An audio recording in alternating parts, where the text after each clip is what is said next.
When fighters of the so-called Islamic State moved with lightning speed across northern Iraq in June and took the second city of Mosul, it set off alarm bells in many capitals, including Baghdad, with fear that they could also move in here. And now, after more than 6 weeks of airstrike, the people of Baghdad still feel threatened. And you can see why. Islamic State fighters are about 5 miles away. Despite the fact there were smart bombs raining down on their positions, buildings being destroyed, equipment being shattered, fighters from the phony Islamic State are continuing to advance and are now threatening towns along the Turkish border. At first glance, it would seem the current strategy is merely creating holes in the ground and not dealing with the front lines. Let's get some frontline answers now. Welcome back to Midpoint. Senior Fellow at the Center for Advanced Defense Studies and former Lieutenant Colonel in the U.S. Army, Tony Shaffer. Lieutenant Colonel, good to see you again. Thanks for having me on. Good to be on. Are we just at that point right now where, looking at what ISIS is doing, looking at how these fighters are moving on these different cities, that we have to take into account that the airstrikes are simply not doing the job no matter what the administration says? No, it's that the airstrikes have been put together for support to a political narrative, not to actually win the battle. I mean, we're using probably less than 4% of our air assets which are available, and even the mix is not the right one. With a great deal of cringe, I watched the F-22 be highlighted as one of the weapon systems we're using. The F-22 is an air superiority fighter designed to take down Russian-made aircraft. It's not a ground attack fighter. So what we see here is great theater, but lack of commitment of resources or of concepts to actually defeat the adversary. Therefore, Ed, simply, you continue to see ISIS adapting, figuring out how to go about avoiding the big holes in the ground and moving towards specific objectives that they've laid out for themselves probably about 18 months back. So it's clear that the president is not taking this seriously.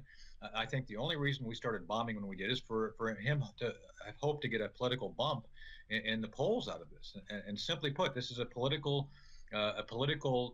driven air campaign that has no relevance to actually achieving victory, which is what we should be looking at. We saw a lot of video here, and we're constantly seeing the video of the buildings that are blowing up. There's one that's absolutely spectacular. It shows, actually, you can tell that the bomb has gone right almost through the chimney, and it basically blows out all the windows, leaves the building intact. What about those who say, and how to answer when they say, these are just that?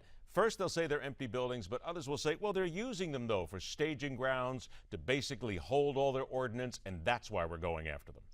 We need to be going after 3 primary targets, simply. First, leadership. The core al-Qaeda, which has survived, which is really the al-Qaeda which the president said he killed and didn't, is the Khorasan group. They're running around. We need to start looking seriously at taking them out in a combination of airstrikes, but as well as special operations. Secondly, we know that these guys have scrambled like cockroaches into the night when you turn the light on in the kitchen. We know where they basically went. We need to start going after them more readily and getting them. The third area we need to be focused on is actually where the staging areas are. Simply blowing up buildings that may be used someday is not the adequate answer. And again, because, Ed, you see that they're actually preparing for a siege of Baghdad, we know that they're going to be around Baghdad. So this is where, to me, the insanity of our lack of diligence. I've heard put forward that they want to use something called the ink spot theory. The ink spot theory is we put a few forces here and there and support them with airstrikes and like ink in a water container, it kind of goes out. It's insane. We've got to get ahead of these guys. We've got to figure out how to stop their logistical support, stop the people from coming in to help them, and go about then figuring out a way to bring in relevant ground forces. The Kurds, which are still not being supplied, you have the Yazidi who want to be armed and sent back in, and others like that can be our boots on the ground and actually push back on ISIS. Until that's done, Ed, you're going to continue to see ISIS gain ground like they are. Tony, you got about a minute left here before we take a break and come back now. You mentioned al-Qaeda again. What about those who say, wait a minute, let's stop using this phrase Khorasan here. This is al-Qaeda. And there are some who say that the Khorasan group simply doesn't exist. It's just a name that's been made up. It is. This is where I have some problems with the narrative. Look, the bottom line is the Khorasan group came from a region they were hanging out in. They are core al-Qaeda.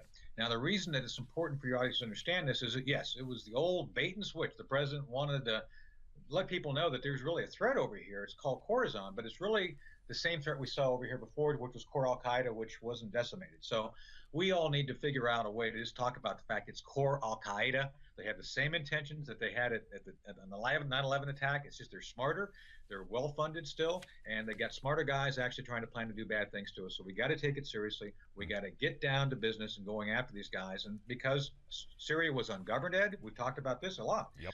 The moment you have ungoverned space, they're going to move into it. That's what happened here. All right, Tony, stand by because we're going to come right to you in a moment here after the break. The nuclear possibilities for ISIS. And later on this hour, Around the Dial with Kevin Jackson and a body slam to the heart of political correctness. It's coming up right here on Midpoint, where we question everything.